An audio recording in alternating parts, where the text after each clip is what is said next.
identificar uma diferença entre o coxo de Atos capítulo 3 e o coxo de Atos capítulo 14. Note que o coxo de Atos capítulo 3, ele está na porta do templo. E ele utiliza da sua deficiência para bens lucrativos. Ele está pedindo esmola, sendo que ele tinha a possibilidade de pedir a oração para alguém. Perceba que ele está utilizando da sua deficiência para bens lucrativos. Por que disso, pregador? O coxo de Atos capítulo 3 perdeu tanto a fé, que ele nem acredita no poder e no mover da oração. Ele olha uma impossibilidade, algo que de certa forma está barrando, impedindo. E o que ele faz? Ele se rende para a dificuldade. E quando ele se rende para a dificuldade, meus líderes, deve ele pedir oração, ele está pedindo esmola. Diferente até mesmo do coxo de Atos capítulo 14, que quando Paulo fixa os olhos nele, percebe que ele tem fé para ser curado. Entenda, quando Paulo vai iniciar a sua trajetória, uma das primeiras viagens missionárias de Paulo é um homem que de certa forma vai formando, como posso se dizer, discípulos, homens com caráter, que Paulo ensina, prega, doutrina, e Paulo relata muito sobre esses homens. Assim até mesmo quando relata em Filipenses capítulo 2, que Paulo diz: Timóteo, meu filho na fé. Paulo está num período até mesmo caótico. Ele está num período de dificuldade.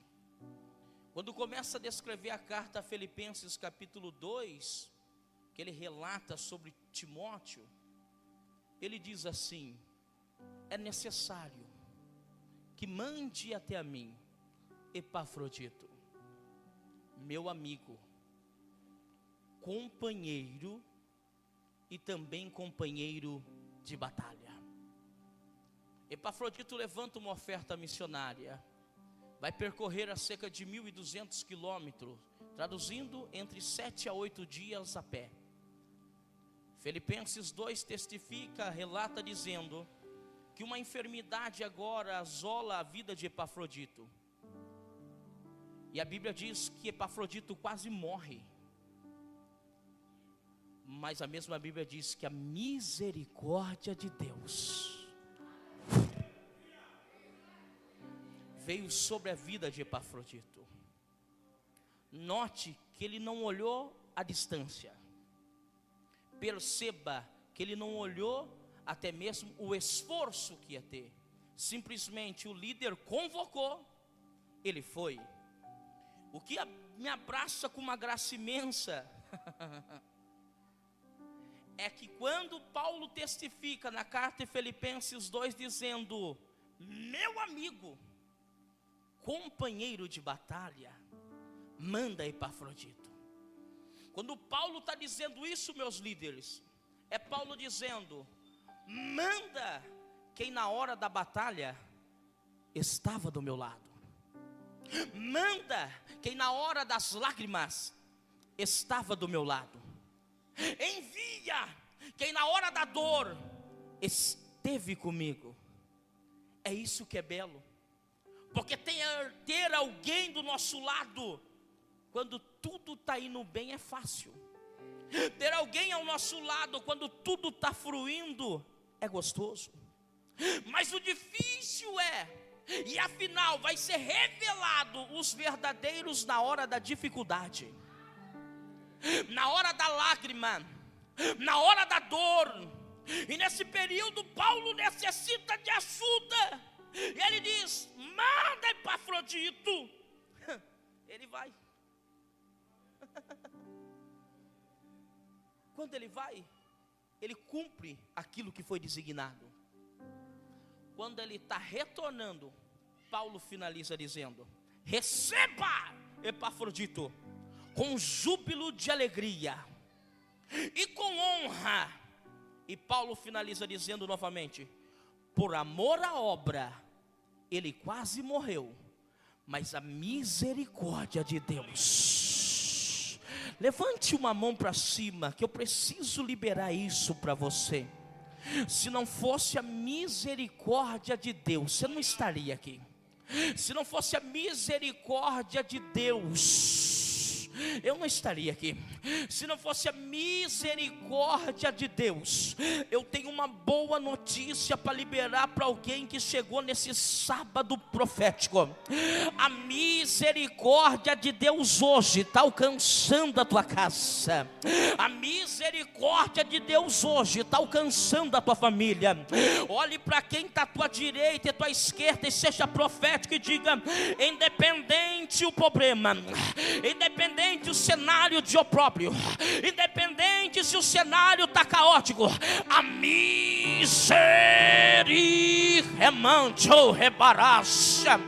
eu sinto uma graça do eterno aqui. Já tem pessoas que as lágrimas estão escorrendo, porque se não fosse Deus, se não fosse a misericórdia, homens de caráter. E por que você menciona isso? Porque agora em Atos 13 inicia uma trajetória de outro homem com caráter que Paulo estava ensinando, chamado Barnabé. Atos capítulo 13, contra verso 1, a Bíblia relata que os dois estavam orando e jejuando. Diga, orando e jejuando. Estava o quê? Orando e jejuando. Perceba, se estão orando e jejuando, estão se revestindo. Se estão orando e jejuando, estão em separação. Se estão orando e jejuando, não está na carne. Se está orando e jejuando, não está no bochicho gospel. Se está orando e jejuando, não está apontando quem caiu. Se está orando e jejuando, não está bochichando da vida de ninguém. Se está orando e jejuando, não está criticando ninguém. Se está orando e jejuando, está se revestindo do poder. Eu vim pregar para alguém aqui nessa noite que está sendo o instrumento de Deus na terra, que independente da circunstância, o cenário está se revestindo.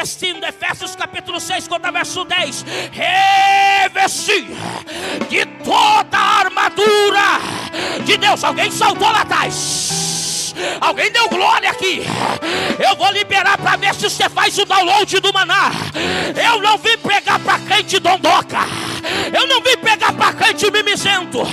Eu vim pregar para uma igreja que quando vê alguém caído, estende a mão e ajuda. Estende a mão e alguém pegou. Alguém raia, sai. Está orando e jejuando.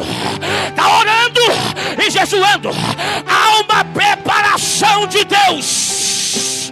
Há um propósito de Deus para quem se prepara.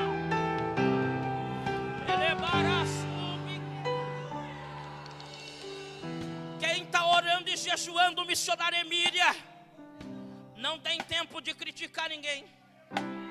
Quem está orando e jejuando, as suas mãos estão desempenhadas na obra. É por isso que as loucas cometem o maior erro da tua vida em Mateus capítulo 25, na parábola das 10 virgens. Porque enquanto as prudentes elas estão levando a lamparina, a outra mão está levando a vasilha com azeite. Por quê? Porque na obra do Senhor não tem como ser 50%. É por completo. E qual é o erro? Todas têm lamparina. Traduzindo, todas têm a ferramenta. Todas têm a ferramenta, mas a lamparina, para ela acender, o pavio tem que estar mergulhado no óleo de oliva. E o pavio absorve o óleo, aí a lamparina acende. Pregador, eu não peguei. Azeite na Bíblia representa o Espírito Santo. A lamparina, instrumento, representa eu e você. Se eu não permitir que o Espírito de Deus me tome, não tem manifestação da glória através da minha vida. Qual foi o erro das loucas?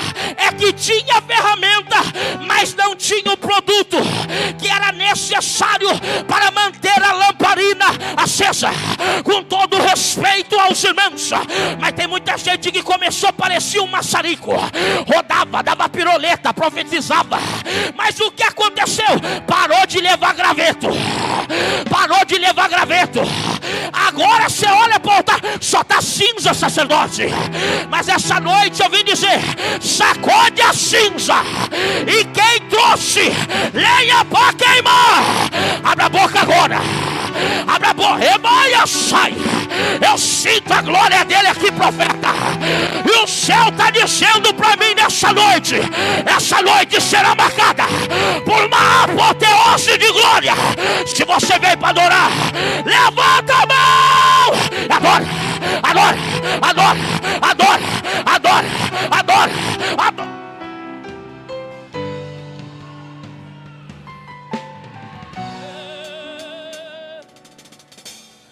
Comande vas Ribiduki minaya saia Rabanduki pataha Halabato remandiki ve Broki Rapata ramanduki bides. Eu tô sentindo a glória dele aqui. Eu não vou falar que eu estou sentindo o quarto homem da fornalha, porque ele nunca foi o quarto, ele sempre foi o primeiro. Eita, pregador, que história é essa? É, porque se ele fosse o quarto, jogava Sadraque e queimava. Se ele fosse o quarto, jogava Abidinego e queimava. E quem ele é? O primeiro, o alfa, o ômega, o começo, o meio e o fim. Quem fala que ele é o quarto? Quem olhou lá e falou: peraí, tem 4 lá. Mas se o rei Nabucodonosor e os soldados olhassem com olhar espiritual, já ia olhar e dizer: não joga Sadraque, não joga Abidinego, não joga. Por quê? Não joga Sadraque, Mesaque e Abidinego. Por quê? Porque já tem um lá que é semelhante à semelhança do Filho do Homem. É ele, é ele, é ele. O fogo era para queimar, Daniel 3. Mas o fogo que era para queimar se tornou passeio. A Bíblia, João Almeida, vai dizer: e eles passeavam sobre o fogo. Na Bíblia, King James vai dizer: e eles caminhavam sobre o fogo. Traduz para mim, para ver se eu pego. Traduz. O fogo era para amar, mas se tornou passeio para eles passear. Passeia. Sabe por que disso?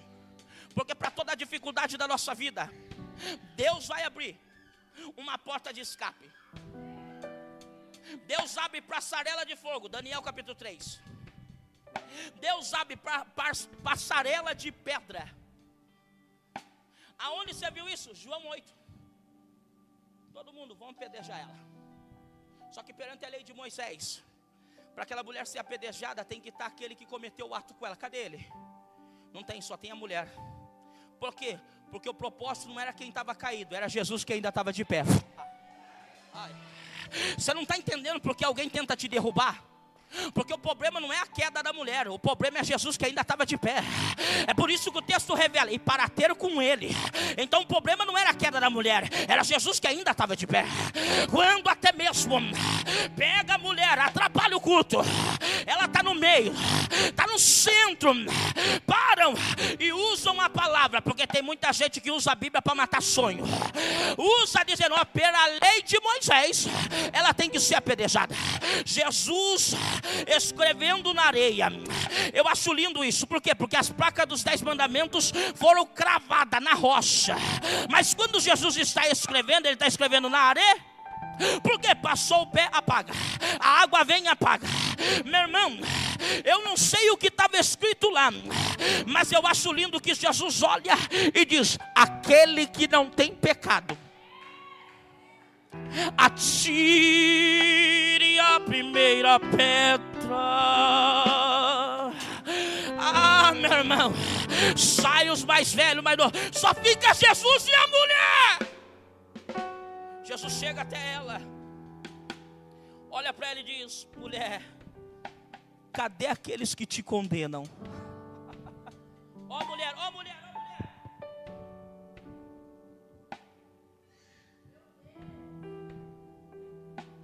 Ela vira e diz: mestre, não tem mais ninguém aqui. Jesus olhou para ela e disse: eu também não te condeno. vai e não peques mais. Pregador, você falou que tem agora passarela de pedra. Aonde? Você lembra quando Jesus disse: aquele que não tem pecado atire a primeira? Aqueles homens, quando vai embora, solta a pedra no chão e vai embora. O cenário é esse: mulher, pedra e Jesus. Jesus olha para ela e diz: eu também não te condeno, vai, não peques. Quando ela está indo embora, ela vai passar por cima do quê? Vai passar, você pegou? Ela vai passar por cima da... A pedra que era utilizada para matar se tornou passarela para aquela mulher passar. Eu não entendi. O céu está dizendo: as pedras que arremessaram mediante a você, aquilo que acharam que ia acabar a tua história. Daniel capítulo 3, passarela de fogo. João capítulo 8, passarela de pedra. Pregador, agora prova para mim passarela de água. Mateus capítulo 14. E Pedro no barco, ele olhou e disse: é tu mesmo, me faz ir sobre as águas. Jesus olhou e disse: vem Pedro. Pedro pulou e andou.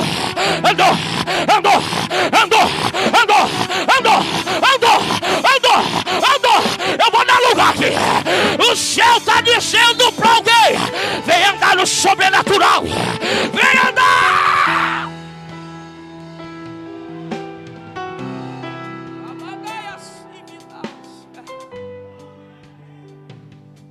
Pregador, por que você trouxe essas representações?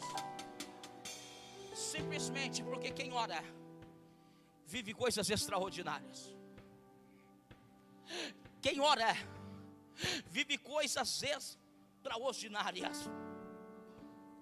Paulo e Barnabé vai viver uma das maiores manifestações da glória de Deus através da vida deles. Eles estão orando e jejuando. Aqui na terra, quando Deus confirma a chamada de alguém e alguém vai ser levantado, o homem como instrumento, o líder espiritual, separa essa pessoa e o óleo desce sobre ela. Sim ou não? Sim ou não? Só que se eu falar que aqui não precisou nem do homem, que o próprio Espírito Santo de Deus já escolheu. Aonde está escrito isso? A Bíblia diz em Atos capítulo 13, conta verso 2 e 3, que enquanto Paulo e Barnabé estavam orando, olha o que diz: e ministrando eles ao Senhor e jejuando, disse o Espírito Santo. Perceba, Atos 13, 2. Disse o Espírito.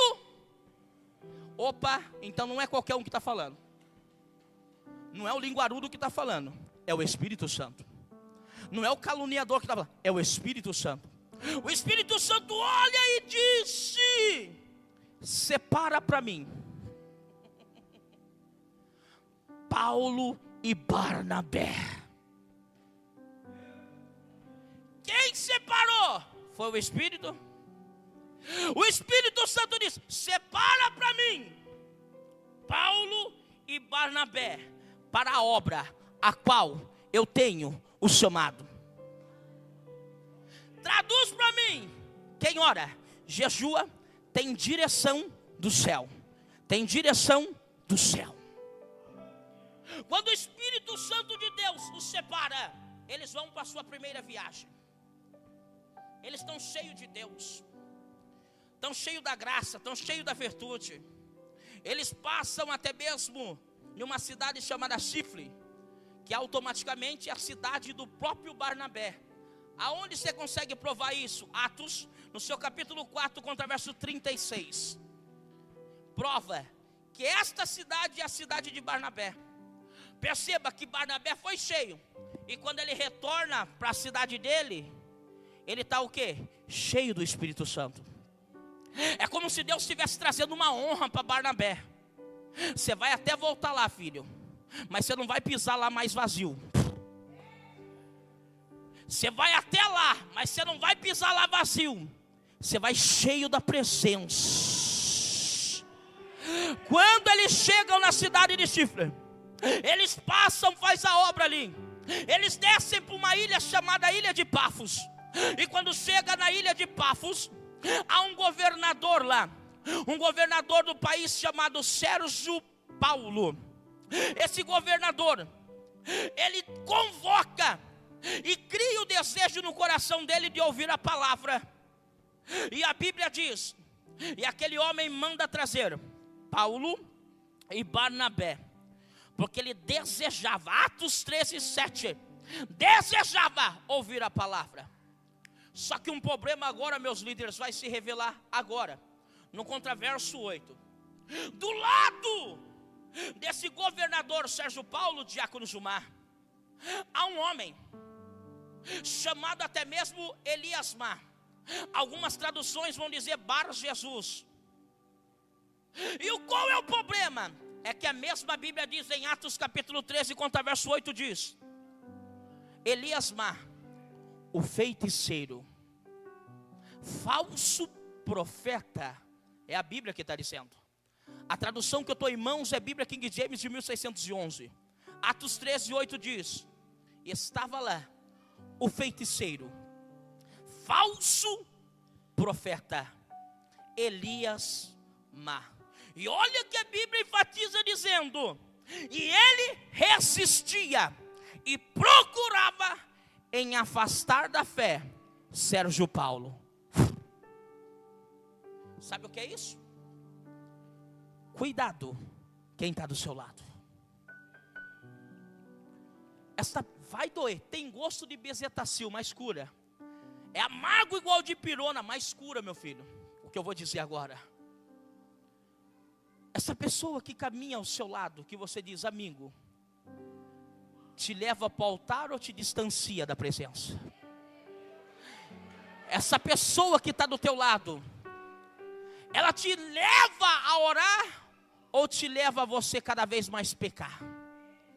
Essa pessoa que está do teu lado, ela te alavanca a prosseguir na caminhada evangélica ou te arrasta cada vez mais para baixo? Quem é aqueles que estão do teu lado? Porque enquanto o governador Sérgio Paulo queria ouvir a palavra, o seu amigo Eliasmar, e ele fazia de tudo para afastar Sérgio Paulo da fé. O quadro geográfico é esse: ele querendo, e aquele homem possesso por espírito demoníaco tentando o afastar do altar. Mas como eu amo a Jesus, como eu amo os projetos de Deus. Primeiro ponto: amigo seu de verdade não vai chamar você para ir na adega, vai chamar você para vir para o culto. Amigo seu de verdade não vai chamar você para fumar maconha, vai chamar você para queimar pedido no monte. Amigo de verdade não vai chamar você para descer na boquinha da garrafa, vai chamar você para vir na vigília, buscar o Senhor.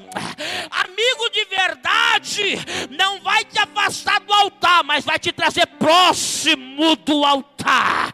Por que você está dizendo isso, pregador? Porque Eliasmar fazia de tudo para afastar até mesmo Sérgio Paulo do altar. Mas enquanto o inimigo está tentando afastar, em Atos 13, 1 e 2, Deus já levantou dois, que está chegando, que está chegando, que está chegando. Perceba, enquanto o inimigo está usando um para afastar, Deus já levantou dois, cheio do poder, cheio da graça. Lá vai, eu não sei se você vai pegar. Deus vai colocar do teu lado Paulo e Barnabé, cheio da presença, cheio da graça.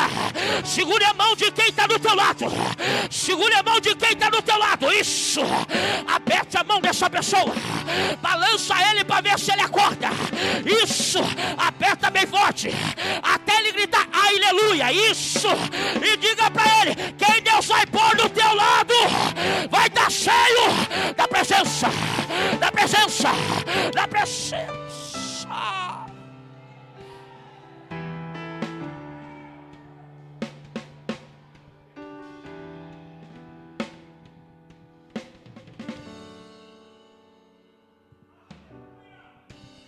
Perceba que enquanto o inimigo quer afastar, Deus está mandando alguém cheio do poder, alguém que estava orando, alguém que estava jejuando. Olha para quem está do teu lado e diga: fica tranquilo, Deus sabe o endereço, aonde mandar os seus profetas. Enquanto o inimigo tentava afastar, Deus já tinha levantado 2, mas 2 cheios da graça, mas 2 cheios da presença. Eu vou liberar isso e faz o download do maná, meu filho, e guarda na placa mãe.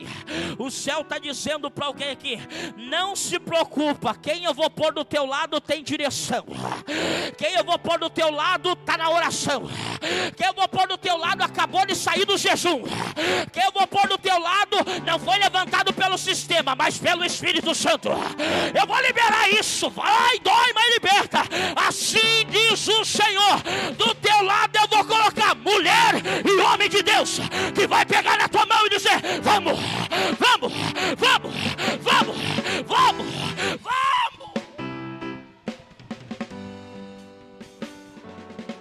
A estratégia do inimigo é afastar. É por isso que às vezes você não entende os processos da tua vida. É por isso que você não entende até mesmo algumas batalhas. Mas algumas dores são pedagógicas. Algumas batalhas são pedagógicas. É para te ensinar, para te amadurecer, para você criar resistência. É uma preparação de Deus para você, para que você venha suportar aquilo que Deus tem para a tua vida. Você pode perceber que é tudo uma preparação. Até mesmo na Bíblia, Lucas capítulo 5, quando Pedro lança a rede, a Bíblia diz: a rede rompia. Mas note que a segunda pesca, em João 21, a Bíblia diz: quando ele lança a rede, coleta 153 grandes peixes, que cada número representa no hebraico, traduzindo uma frase de um recado de Deus para com eles. E eles coletam 153 grandes peixes, e eles estão puxando, e a Bíblia diz: a rede não rompe. Na primeira vez rompeu, por quê? Porque não tinha experiência. Na primeira vez rompeu e escapou algumas coisas, porque tem algumas coisas que tem que ir embora, Deus permite ir embora. Mas e na segunda pesca, por que não escapou? Porque a rede estava reforçada. Então tem algumas coisas que tem que ir da sua vida, para Deus colocar novas coisas da sua vida. Traduz para mim: Elias Márcio vai ter que sair da sua vida, para Paulo e Barnabé entrar na tua história. Eu estou profetizando aqui que alguém de Deus vai entrar na tua vida. Alguém que vai pegar essa peleja contigo na oração. Alguém que vai clamar contigo. Não é alguém que perde tempo com qualquer coisa. Não, não, não. É alguém que ora. É alguém que busca. É alguém que jejua. É alguém que clama. Deus vai pôr quente, cheio, cheio, cheio, cheio da graça do teu lado.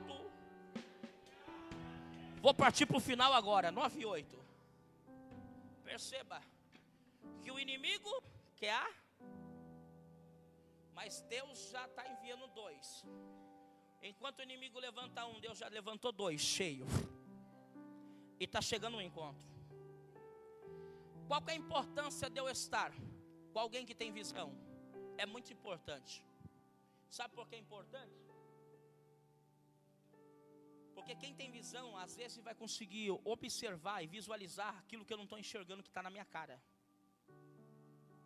Porque muitas vezes eu estou com a minha visão espiritual tampada, e eu não estou observando que aquilo que está tão próximo de mim está tão fazendo mal para mim. Às vezes eu não estou notando que aquilo que está tão próximo de mim está me fazendo um mal tão grande. E às vezes parece que Deus precisa usar alguém para me alertar e dizer: toma cuidado. Eu vou dizer algo aqui. Tem muita gente que está na mesa de olho na sobremesa. Tem muita gente que está ao derredor de você falando: abandona ele, larga ela, não presta para nada. Solta a mão para você ver se amanhã ela não segura e chama de tudo, meu tudo. Às vezes você pergunta: o que tem inveja de mim? Eu não tenho nada. Como você não tem nada? Você tem uma casa, você tem uma família, você tem filhos, você tem parentesco. Você está com a síndrome da mulher de 2 de Reis capítulo 4. E quando o profeta pergunta: o que tu tem na tua casa? Ela diz: a tua serva não tem nada. Como ela não tem nada? Ela tem 2 filhos. Ela tem casa. Por quê? Porque a dor, a luta está tão grande das percas, a dificuldade, que ela não consegue visualizar aquilo que ela tem. Ela diz: a tua serva não tem nada a não ser uma botija de... Como ela não tem nada, tem filhos, tem casa. Não deixe que a dificuldade te faça cegar e você não visualizar e valorizar aquilo que você tem.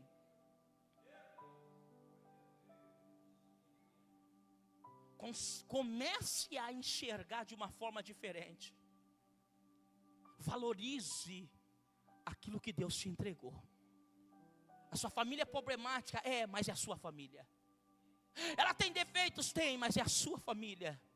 Não espere quando chegar num período, quando for enterrado a 7 palmos, você querer abraçar e dizer: eu te amo. Você querer abraçar e dizer: me perdoa. Diga que ama enquanto há tempo. Abraça enquanto é tempo. Perdoa enquanto é tempo. Abre a tua visão e reconheça. Porque às vezes você está dando tão importância para quem não merece e deixando quem merece de lado. Às vezes você abraça tanta pessoa aí fora, meu amigo, meu parceiro, estamos juntos, e não tem coragem de dar um abraço da sua mãe que todo dia ora por você. Às vezes você cumprimenta todo mundo no trabalho: meu brother, meu parceiro, estamos juntos, vamos tomar um café. E não tem coragem de levar uma xícara de café para sua avó que te criou desde pequeno. Sabe o que é isso? É a ingratidão nossa. Porque a nossa visão está tampada. E a gente não consegue visualizar o que é problema e o que é progresso. O que é bênção e o que é pontos negativos que vai me levar à derrota ou fracasso. Mas quando Deus envia pessoas que têm visão, Paulo e Barnabé chegam.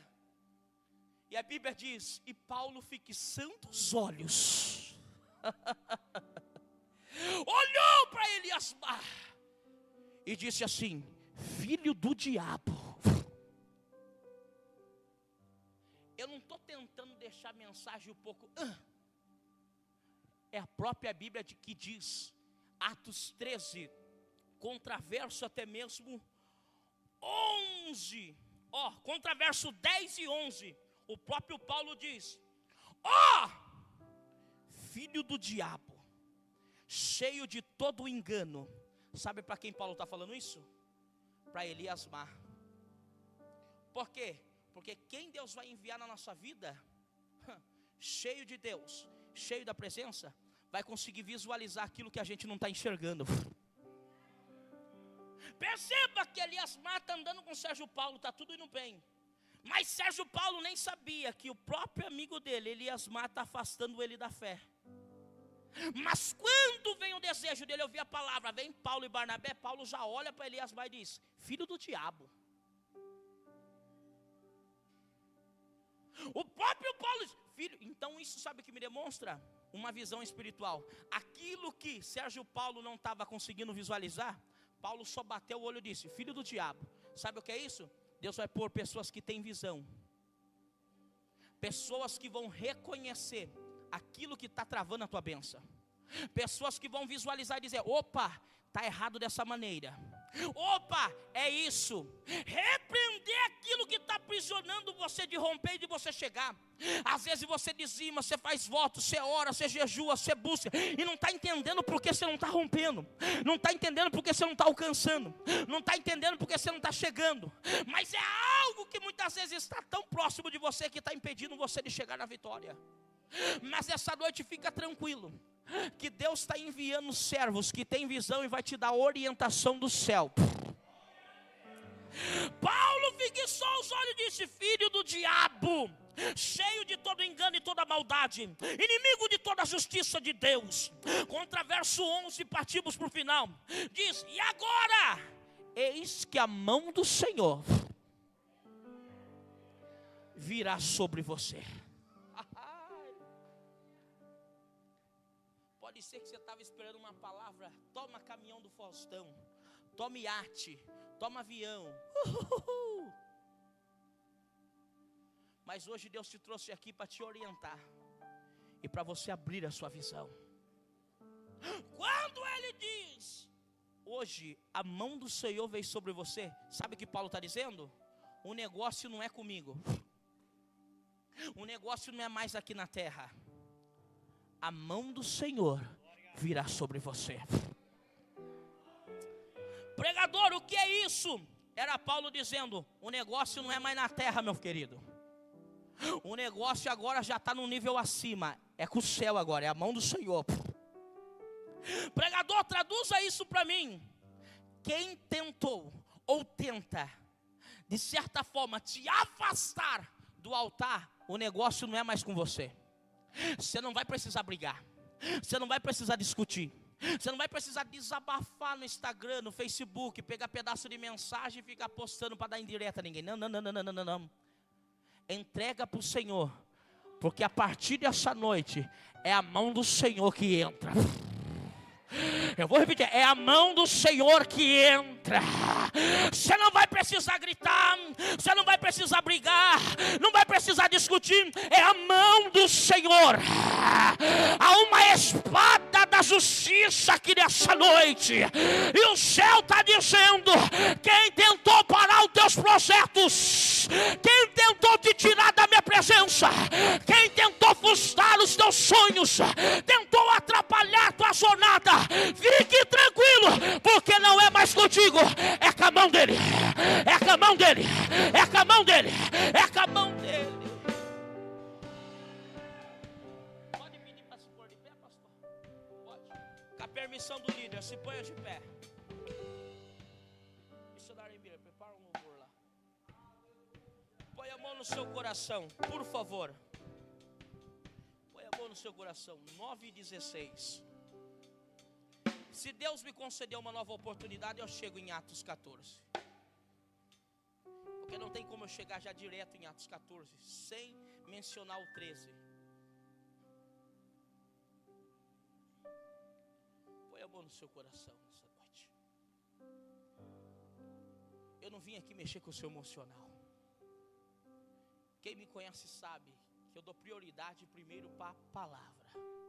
Se Deus quiser me usar para entregar algo para alguém, após a palavra, Deus usa. Mas para mim o primordial ainda é a palavra. Então, com todo respeito, põe a mão no seu coração e feche teus olhos. E fica tranquilo, que eu não sou profeta meia boca que fica em Facebook vendo nome para sair falando nome. Ah, mas revelou meu Renavan. Lógico, tem um aplicativo, paga R$15,90. Você põe a placa do carro, mostra o dono na rua, tudo. Pare de ser enganado por falsos profetas. Pregador, por que você está falando isso? Porque eu sei o que é revelação de Deus. Revelação de Deus não faz só você chorar. Ficção faz, a novela faz. Mas quando Deus fala, arde aqui dentro. Comprovado na Bíblia. Os 2 jovens a caminho de Emaús. Então põe a mão no seu coração e eu quero que você comece a falar com Deus agora. Isso. E eu vou orar. Deus, em nome de Jesus, Pai. Aqui estamos nessa noite, Senhor Jesus. E tem muitas pessoas chorando, Senhor. Pode ser que alguém estava esperando, Senhor Jesus, uma palavra para pular, para rodar. Mas foi desta maneira que o Senhor quis tratar nessa noite, Pai. Deus, toca nesses corações, Pai. Toca nesses corações, Senhor Jesus. Que o Senhor venha abençoar, Senhor Jesus. Pai, tem lágrimas escorrendo aqui, Senhor. Eu acredito num avivamento verdadeiro, Senhor Jesus. Eu acredito, Senhor. Que tudo pode. Os teus planos podem. Fala com Ele nessa noite. Fala com Ele nessa noite. Declara para Ele nessa noite. Relata o que tu precisa. Fala para Ele o que você necessita. Ele está dando uma oportunidade nessa noite. E Ele está te dizendo: ainda dá tempo de mudar. Ainda dá tempo de viver mudanças. Podem se frustrar. Não se frustrarão. Não se frustrarão. O Espírito de Deus está aqui. Os planos de Deus ninguém impedirá. Pode o vento soprar, pode se abalar, mas os planos de Deus ninguém impedirá. Calamando que me Adora derrebará. o Senhor Jesus.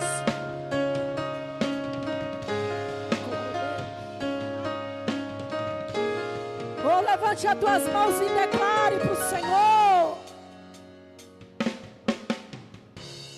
Bem sei eu que tudo podes, nenhum dos teus planos podem se frustrar. A presença dele é real. A vontade é tua e a minha vida em tuas mãos está.